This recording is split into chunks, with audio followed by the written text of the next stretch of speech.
The Fresh Fiction Podcast is brought to you by REVELL Books in Bethany House, publishers of The Reckoning at Gossamer Pond by Jamie Jo Wright. Two women separated by 100 years must uncover the secrets within the borders of their own town before it's too late and they lose their future, or their very souls. This is the riveting plot from Jamie Jo Wright's newest mystery, The Reckoning at Gossamer Pond. Today, Jamie joins me to discuss the novel, what readers can expect in this twisty story, and shares what she's reading, watching, and listening to right now. Welcome, Jamie. Thank you so much for joining me this morning. Thank you so much for having me. Well, I am so excited to talk to you about this book. It just seems so creepy and wonderful and just so magical. But I'm curious for you, what sparked your interest in being a writer? I've always had an overactive imagination, and as young as as long as I can remember, when I was really young, I started reading. I believe I was 4 when I started reading. Wow. And, so books were always in my hand. I always tried to get away from chores so I could read a book. Nancy Drew pretty much formulated my love for mysteries and Trixie Belden and Boxcar Children and all those fun kids' classics. Did you learn because your parents were teaching you, or did you learn that in school?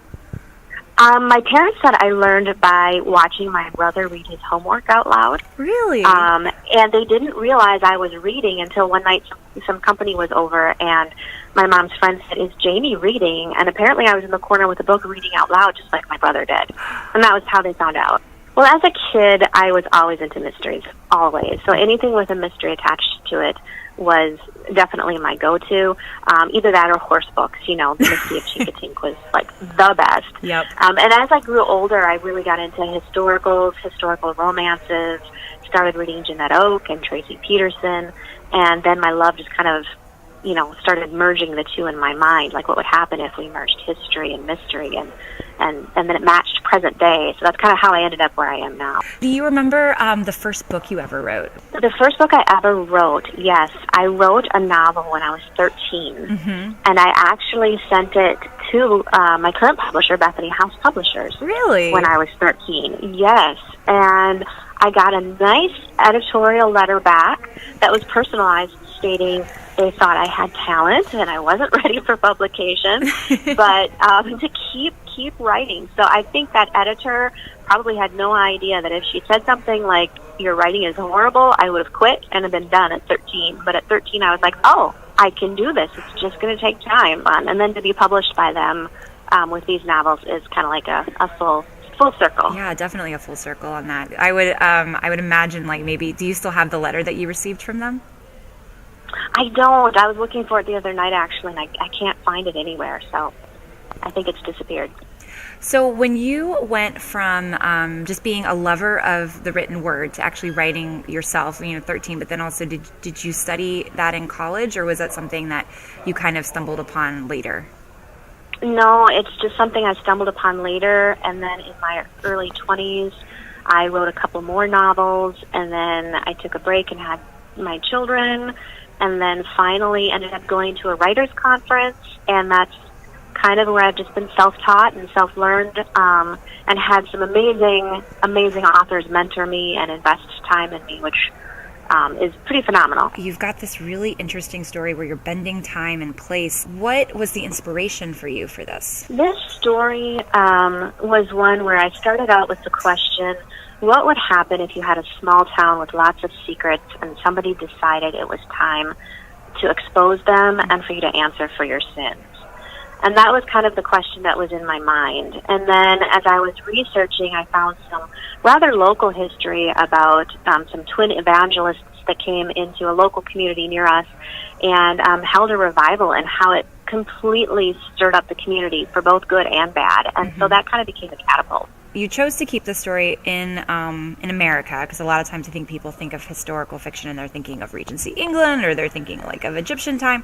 But this one's really just showing the roots in the all-American midwestern feel. Was it just because you are from Wisconsin that was sort of an easy backyard research for you? It is, to a degree, easy backyard research for sure. But it's also something that I love to put into historicals, because it resonates with so many of us. Yeah. Regardless of where we're from, our ancestry goes back to somewhere in the United States. And I think a lot of the Christian market readership is somewhere in the Midwest, whether that's Ohio or Oklahoma or Illinois. We can all sort of relate to that small town origin, and so it's fun to bring that into the novel. There's a little bit of a true story bent to this one, or at least some inspiration from the research you've done. Can you tell us a little bit more about the book and what the true stories that inspired you were? The story itself is split between 1908 and then present day. There's two main characters, Libby, who's from our historical setting, and Annalise, who's from our present day, and both of them are connected to a revival that took place in Gossamer Grove in 1908. And the revival is centered around two twin brothers that come to town and are fairly dogmatic in their preaching, and a little bit of the daredevils that kind of shake their fingers at people and encourage them to come at them. Mm-hmm. And so the town's not real receptive to that. And then in the midst of all of that, people start dying. There always needs to be a body and a mystery.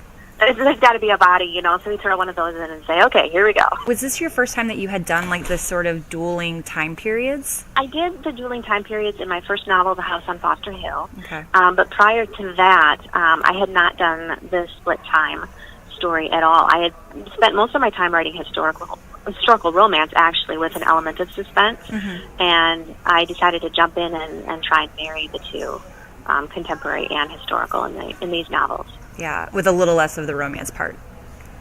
Yes, significantly less. You're like, there's more bodies, no kissing. Yes, exactly, yeah. Is this a fun challenge to do, just sort of like a straight historical fiction or a straight historical mystery? It sounds really weird, but it was kind of like finally finding out what I was meant to write. Oh, cool. I've always loved the classics, Nathaniel Hawthorne, Charles Dickens, Edgar Allan Poe, all of that gothic feel, and to be able to incorporate elements of those into my novels, but then also match them to how somebody might feel today in the present time, was just like, oh, this is what I was meant to write. The gothic-y feel is so much a part of it. It's almost like its own separate character. I hope so. I like the shadows and the little corners of unexplored territory, and I think that's what makes a lot of the gothic novels so intriguing, is they're not thriller or horror, they're just creepy. It's like going down a dark hall. Exactly. It's very similar to like noir. Like noir is not like a genre per se, it's this feeling and this atmosphere. Yes, exactly. So after you've, The Reckoning has been out and it's been enjoying, have you been hearing reviews or comments from your readers? Yeah, I've had some great emails and some great feedback from people. A lot of them were saying it was something that they didn't want to read before they went to sleep, for two reasons. I feel like that's a big compliment. One, they got a little bit creeped. Yeah, I guess. One, they got a little bit creeped out, and two, they didn't want to stop reading. So I guess I'll take that as a good compliment, but I do apologize in advance for lost sleep. So what are you working on next? I know the book just came out, but there's always something in the works, I know.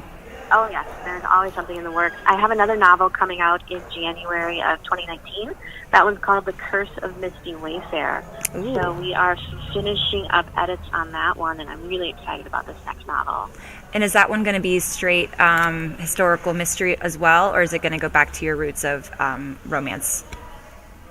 That one is going to stick in a very similar vein to The Reckoning at Gossamer Pond and The House on Foster Hill. It's going to be split time as well. Cool. And it's also going to have those gothic mystery elements woven all throughout. I know that you're super busy, but you probably definitely have to have some downtime and let your brain relax and chill out. What sort of things do you watch, read, and listen to? We're always looking for recommendations from our authors. The things that I watch on TV are not necessarily consistent with what I write. Okay, perfect. I'm a major Marvel comic fan, so I love watching like The Flash, The Arrow, Legends of Tomorrow, Supergirl, all of those. Those are my go-to shows. Mm-hmm. So I'm big into those. And as far as what I like to read, it's a little bit of everything. Like I said, the classics are great. I do like to revert back to my roots of historical romance and read a good Tracy Peterson. Right now I'm actually reading Murder at the Flamingo by Rachel McMillan. She's a good friend of mine, and that's just a really great novel, too. So a little bit of everything. Are you able to read within your genre while you're writing? I can, but I try not to. Yeah. Only because as I'm writing, sometimes I'll start realizing I'm kind of writing in the style of somebody else, and it can kind of mess with me. So I try to avoid that. So typically if I'm writing, I'm reading a contemporary romance or maybe Charles Dickens, because that's very inspiring. I mean, it's Gothic to the max, in my opinion. Exactly. I guess it's Victorian Gothic, but still. Right, a little bit of Miss Havisham doesn't hurt anybody. So. Absolutely. Oh, it's my favorite. So, is there any genre that you have, because, staying with historical, either romance or mystery, and a little bit of contemporary, have you had any interest in maybe doing a different genre in the future? I thought it would be fun to write something, it sounds horrible, but something a little bit more on the lines of thriller, like almost scarier, and really let my imagination go, but then sometimes I'm like, oh, that's a little dark, so maybe I'll avoid that. I was going to say, would you ever get scared yourself while you're writing it? I imagine that's what I always think would happen to me if I tried to do that. Honestly, it's only happened once, and it was just recently because I was home alone and it was dark, and right as I wrote this really creepy spot in the story, a door slammed. I think it was the wind, but it was enough to send me over the back of the couch. You're like, I'm not doing this anymore. Something is telling me I'm taking a break.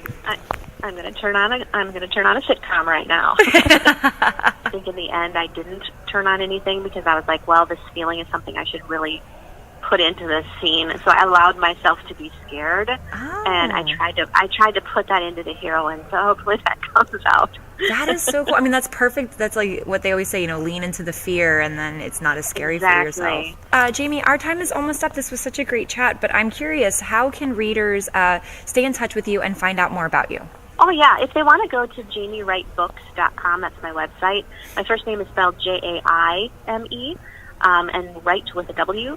They can go there and they can find all my social media links. I'm on Facebook primarily on my author page, which is also Jamie Jo Wright on Facebook. You can find me there, and I'm interacting daily with everyone. So I love interacting with readers. Yeah, I think that's probably one of the best parts about the writing industry now is that you have this opportunity to stay so close and in touch with your readers.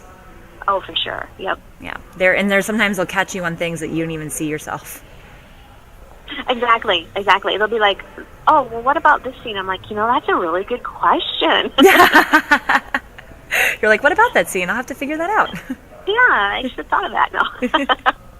Well, Jamie, thank you so much. And like she said, you can find The Reckoning at Gossamer Pond, anywhere books are sold. You can also find more information about the books at freshfiction.com. And Jamie, this has been such a pleasure. I'm so happy I had a chance to chat with you today. Thank you so much for having me. It was so much fun. I'd like to extend my thanks again to Jamie Jo Wright for joining me today. You can find The Reckoning at Gossamer Pond anywhere books are sold. Thank you also to REVELL Books and Bethany House for their continued support of the podcast. Make sure you stop by freshfiction.com to find out more about Jamie Jo Wright and other REVELL Books and Bethany House authors. Until next time, happy reading! Hey guys, it's Gwen. If you love what you hear, there are a few ways you can help us during Season 2. First, don't forget to subscribe to the Fresh Fiction Podcast on iTunes, Stitcher, and Google Podcasts, or any of your other favorite podcast apps. Rating, reviewing, and sharing the podcast with your friends helps us out more than you'll ever know. Sharing is caring, as they say. You can also find me on Twitter and Instagram as Real Vixen.